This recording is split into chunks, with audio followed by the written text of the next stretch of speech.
Illicit finance continues to play a major role in undermining democracies around the world. Through TARIF, RUSI's Transatlantic response to illicit finance, we sought to strengthen the alliance between the United Kingdom and the United States in a way that better disrupts the illicit finance that is tied to kleptocracy and corruption.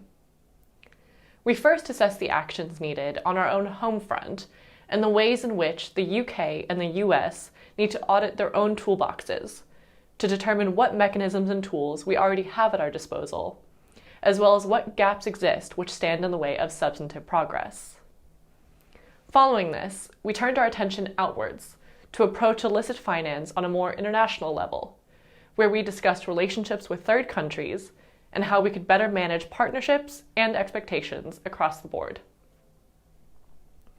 With these two key elements addressed, we then turned our attention towards efforts to combat financial measures which have been weaponized by malign actors and to better understand the ways in which these exploitations undermine our democracies. To effect real change in the fight against illicit finance, TARIF has worked to outline necessary steps for both the private and public sectors. Steps which we hope would allow for more proactive defense and response measures. But the success of these actions ultimately remains in their ability to outlast a task force, to outlast an administration, and to outlast current events that drive policy agendas. Overall, efforts must remain adaptable as well as realistic, with specific dedication to continuously assessing the tools that already exist, honestly assessing partnerships, and proactively improving defense and response mechanisms. It's important that countries like the US and the UK take stock as to what kinds of tools we have to help lead in the fight to counter illicit finance and to systematically address the challenges. And I think that's exactly what the TARIF working group was able to accomplish. And we talked a lot about how we can actually make credible and long-term changes that are going to ensure that the UK, US are really doing what needs to be done to ensure that we root out a lot of malign finance which has embedded itself in the UK and the US over quite a long period now. And I think the critical thing, we talk a lot about resources, we talk a lot about reorganization and policies and legislation, and they are all massively important, absolutely important, but the key starting point is the will. And one of the things we talk about is coming clean.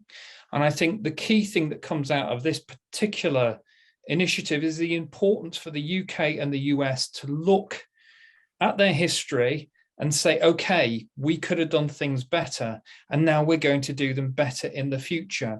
And that means a proper accounting for what's gone wrong in the past. So the lawyers, accountants, and others who have helped kleptocrats move their money around the world, we really need to expose this element in much greater detail in terms of who these facilitators are, what role they've played, and holding them accountable by strengthening the legal and regulatory frameworks that should be applied to them. So I think this will go a long way in terms of reducing Western countries' susceptibility to accepting ill-gotten gains.